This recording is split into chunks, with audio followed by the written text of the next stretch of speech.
எல்லோருக்கும் மாலை வணக்கம். ஈவினிங் மேலே காஃபி குடிச்சிட்டு ரிலாக்ஸ் பண்ணிகிட்டு இருந்தேன் மேலே மொட்டை மாடியில். அருண் வந்துட்டு நம்ம வெளியே போகலாம், சோஃபா வந்து பார்க்கலாம், நான் ஒரு இடத்த பார்த்து வச்சுருக்கேன், யூடியூப்பில் பார்த்துருக்கேன்னு சொன்னாங்க. சரின்னு சொல்லிட்டு போனோம். அங்கே வந்து நிறைய கலெக்ஷன்ஸ் இருந்தது. எனக்கு இந்த சோஃபா வந்து பர்சனலாக ரொம்ப பிடிச்சிருந்தது.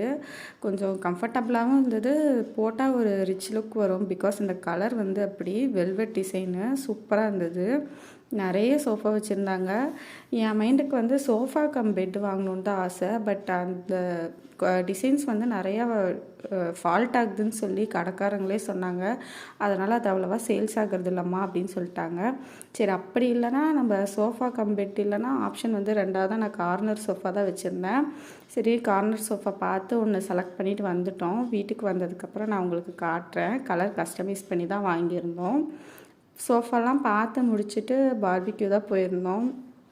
அருணுக்கு அங்கேயே ரொம்ப பசி, வரப்போ சாப்பிட்டுட்டே வந்துடலான்னு சொல்லிகிட்டே தான் வந்தாங்க. பார்பிக்யூவில் வந்து நிறைய காம்போ ஆஃபர்ஸ் கொடுத்துருந்தாங்க. 250க்கு சைனீஸ் காம்போ, பிரியாணி காம்போன்னு. ஒரு ஆள் தாராளமாக சாப்பிட்லாம். அதை 2 பேர்லாம் ஷேர் பண்ணி சாப்பிட முடியாது கண்டிப்பாக. நாங்கள் எப்பயுமே ஒரு வெரைட்டி நாங்கள் ஒருத்தர் வாங்கிக்குவோம், இன்னொருத்தர் வேறு வெரைட்டி வாங்கிக்குவோம், 2 பேர் ஷேர் பண்ணி சாப்பிட்டுக்குவோம். துருவை வச்சுட்டு ஹோட்டலில் சாப்பிட்றது ரொம்ப கஷ்டம்தான். இந்த மாதிரி பிரெட் அல்வா ஏதாவது ஸ்வீட் ஏதாவது வச்சாங்கன்னா அதை கொடுத்தோன்னா கொஞ்ச நேரம் அமைதியாக உட்காருவான். ஃபோனில் ஏதாவது பாட்டு போட்டு கொடுத்து உட்கார வச்சு அப்படியே ஊட்டணுன்னா சாப்பிட்டுப்பான். அவன் மூடை பொறுத்து எப்போ வேணாலும் கற்றுவான், சில டைம் அமைதியாக உட்காந்துக்குவான். அன்றைக்கி வந்துட்டு ஏதோ நல்ல புண்ணியமாக போச்சு எங்களுக்கு. அமைதியாக உட்காந்து சாப்பிட்டான். பிரியாணி கொஞ்சம் சாப்பிட்டுட்டு பிரெட் அல்வாவை காட்டி காட்டி ஏமாற்றி பிரியாணி ஊற்றி விட்டுட்டோம். இந்த ரொமாலி ரொட்டி வந்து அவனுக்கு தான் நாங்கள் வாங்கினோம். ஆனால் அதை அவன் சாப்பிடவே இல்லை, பிரெட் அல்வாவே முடிச்சிட்டான். அப்புறம் ஐஸ்கிரீம் மட்டும் ஃபைனலாக ஃபுல்லாக சாப்பிட்டான். அதெல்லாம் யாருக்குமே பங்கு கொடுக்கல. இது அடுத்த நாள் காலையில் 7:30 மணிக்கு எழுந்திரிச்சேன். செம சலுப்பு. நைட்டெல்லாம் தூரம் அழுந்துக்கிட்டே இருந்தான். சரியாக தூங்கவே இல்லை. அப்படியே கண் முழிக்கவே முடியல. அப்படியே எந்திரிச்சாச்சு. எந்திரிச்சோடனே என்ன கோலம் போடுறதுக்கு தான் வந்தாச்சு. கோலம் போட எனக்கு கோலம் போடவே கண்ணில் தூக்கம் அப்படி சொக்குச்சு. அவன் எப்பயுமே ஒவ்வொரு நாள் ராத்திரி தூங்கிடுவான், ஒவ்வொரு நாள் தூங்க மாட்டான். இப்படியே தான் டெய்லி பொழப்பு ஓடுது. அன்றைக்கி நான் வீடியோவில் போட்ட ஸ்டிக்கர்ஸ் வந்துட்டு ஒட்டினேன். இது நான் ஒட்டல. எப்பயுமே ஏதாவதுனா நான் வாங்குவேன். அருண் தான் வந்து அதை இங்கே ஓட்டலாம், இப்படி ஓட்டலான்னு சொல்லிட்டு டிசைன் பண்ணி ஒட்டுவாங்க.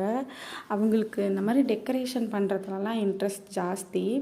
அவங்க தான் ஒவ்வொரு ஆங்கிள்லேயும் ஒவ்வொன்று ஒட்டணும், இந்த கலருக்கு இங்கே ஒட்டணும், அந்த கலருக்கு அங்கே ஒட்டணும்னு சொல்லி ஒட்டிகிட்டு இருந்தாங்க. இது ஒட்டினதுக்கப்புறம் பார்க்கவே லுக்காக இருந்துச்சு. இந்த கோட்ஸ்லாம் டெய்லி பார்த்தாலே நம்மளுக்கு மைண்ட் வந்து ரெஃப்ரெஷிங்காக இருக்கும். ஒரு கோவமே வராதுன்னு வச்சுக்கோங்களேன், எனக்கு பர்சனலாக அந்த மாதிரி. ஸோ அதனால தான் இந்த மாதிரி பார்த்தோன்னே நான் வாங்கினேன். நானுமே ஒரு ஷார்ட்ஸில் பார்த்தேன், அவங்க இதை போஸ்ட் பண்ணியிருந்தாங்க. அவங்களோட லிங்க்கை பார்த்து தான் இது வாங்கினேன். இந்த ஸ்கூட்டிக்காக தான் மெயினாக வாங்கினேன்.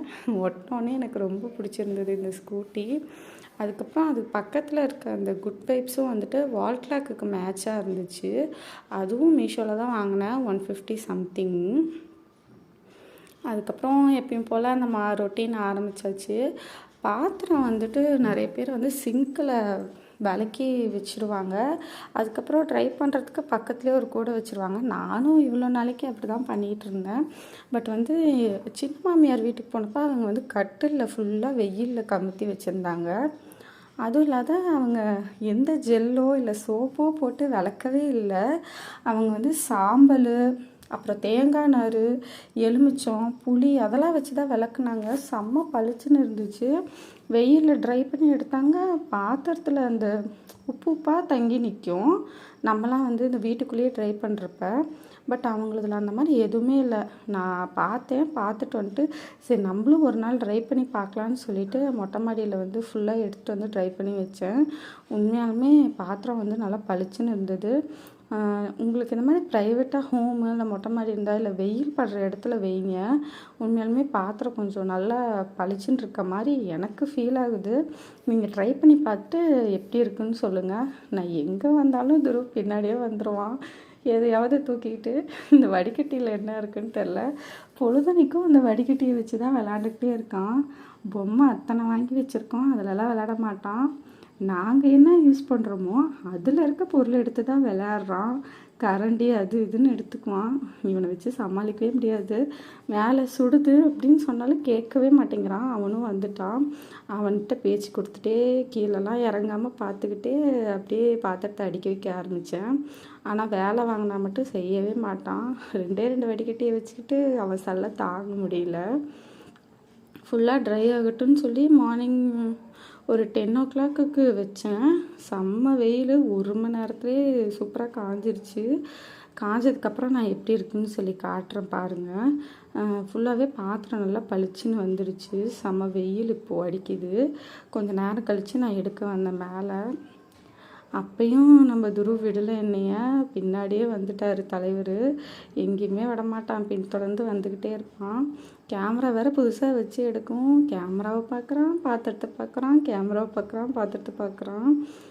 இந்த இதெல்லாம் வேறு தொட்டு பார்த்தான். செம்ம சூடு. எனக்கே சூடு பொறுக்கலை. கையை பத்திரமா வச்சு தான் எடுத்தேன். அவன் தொட்டு பார்த்துட்டு ஓடியே போயிட்டான். செம்மையாக சுட்டுச்சு. பட் பாத்திரம் வந்து நல்லா பளிச்சுன்னு வந்துருச்சு. இதை வந்து இனிமேட்டு நான் ஃபாலோ பண்ணலான்ட்டு இருக்கேன். வாஷ் பண்ணுறதுக்கு அந்த சாம்பல் புளியெலாம் யூஸ் பண்ண முடியுமான்னு தெரியல. பட்டு இதை வந்து நான் ட்ரை பண்ணி பார்க்கலாம். இனிமேட்டு டெய்லி இப்படி வைக்கலான்னு சொல்லி ஒரு முடிவுக்கு வந்திருக்கேன். உங்கள் வீட்லேயும் இந்த மாதிரி வெயில் படுற இடம் இல்லை எங்கேனாவது கொஞ்சம் வெயில் அடிக்கிறது இல்லை வெளியினாலும் கட்டில் போட்டு வச்சு பாருங்கள். பாத்திரம் ஃபுல்லாக சூப்பராக ட்ரை ஆகுது, நல்லா பளிச்சுன்னு வருது. செஞ்ச வேலைக்கு கொஞ்சம் லெமன் ஜூஸ் குடித்தாதான் வேலைக்காகும். துருவுக்கும் கொஞ்சம் போட்டு கொடுத்தேன். அவனும் ஜூஸு ஐஸ்கிரீம்லாம் பழகிறான். அதனால் அவனும் கொஞ்சம் குடித்தான். எந்த வேலை செஞ்சாலும் தலைவர் பின்னாடியே வந்துடுவார். அன்றைக்கி காய வச்ச புளியெல்லாம் வந்து டப்பாவில் போட்டுட்ருந்தேன். கொஞ்சம் உப்பு போட்டு இது பண்ணால் வந்துட்டு அது ரொம்ப நாளைக்கு தாங்கும் அப்படின்னு சொல்லுவாங்க. அதனால் நான் வந்து உப்பு போட்டு புளி போடுறத பார்த்து அவன் வந்து உப்பு எடுத்து போட்டுக்கிட்டு இருக்கான். புளியெலாம் சூப்பராக இருக்கும். இது நீங்கள் கரைச்சாலே வந்துட்டு ஃபுல்லாகவே கரைஞ்சிடும். நான் சக்கையே எடுத்ததே கிடையாது, அது ஃபுல்லாகவே கரைஞ்சிரும். இந்த மாதத்துல தான் இந்த இனிப்பு புளிலாம் வரும்னு சொல்லுவாங்க. உங்களுக்கு பக்கத்தில் எங்கேயாவது கிடைச்சா வாங்கி ட்ரை பண்ணி பாருங்கள், நல்லாயிருக்கும். அடுத்து நம்ம துருவுக்கு ஐஸ்கிரீம் தான். அவன் செஞ்ச வேலைக்கு அவன் லஞ்சம் வாங்காமல் விட மாட்டான். ஐஸ்கிரீம் கொடுக்காதீங்கன்னு சொல்லி நிறைய பேர் சொல்லுவாங்க. அப்படி இல்லை, அவன் பாடிக்கு வந்து செட் ஆகணும் அப்படின்னு சொல்லிட்டு தான் கொடுக்குறோம். ஏன்னா கொடுக்காமையே இருந்தேன்னா இன்றைக்கே ஒரு நாள் கொடுத்தா சளி பிடிச்சிக்கும். சரி, அதனால் கொடுத்து பழகணும்னு சொல்லிட்டு அவனுக்கு ஐஸ் வாட்டரும் சரி, ஜூஸும் சரி, இந்த மாதிரி ஐஸ்கிரீம் இது எல்லாமே கொடுத்து பழகுறோம். டெய்லி இப்போலாம் ஒரு ஐஸ்கிரீம் சாப்பிட்றாரு. இப்போ வரையும் அவனுக்கு சளி பிடிக்கல. இந்த மாதிரி கொடுத்து பழகணுன்னா பாடிக்கு செட் ஆகும் அப்படின்றது என்னோடய கணிப்பு. அதனால் அவன் ஐஸ்கிரீம்ஸ் எல்லாம் சாப்பிட்றான், ஒன்றும் பிரச்சனை இல்லை. எனக்கும் ஒரு கப்பு வாங்கிட்டு வந்தார். எனக்கு வந்து சாக்லேட் ஃப்ளேவர்னால் ரொம்ப பிடிக்கும். எனக்கு வந்து அவ்வளோவா கோன் ஐஸ் பிடிக்காது. அதனால் இந்த மாதிரி கப்பு வாங்கிட்டு வந்து கொடுத்துட்டாரு. வாங்கிட்டு வரலன்னா அருணை ஒரு வழி பண்ணிடுவேன். அதனால் எப்பயுமே ஐஸ்கிரீம் விஷயத்தில், சாக்லேட் விஷயத்தில் துருவுக்கு ஒரு இது வாங்கினார்னா எனக்கும் வாங்கிட்டு வந்துடுவார். நானும் வந்துட்டு துரு தூங்க வச்சுட்டு தான் சாப்பிட்டேன். துருக்கு முன்னாடி சாப்பிட்டா இந்த ஒரு கப்பு மிஞ்சாது. எல்லாத்தையும் சாப்பிடாமல் எந்திரிக்கவே மாட்டான். ஆல்ரெடி ஒரு ஐஸ்கிரீம் சாப்பிட்டான். அதனால் நான்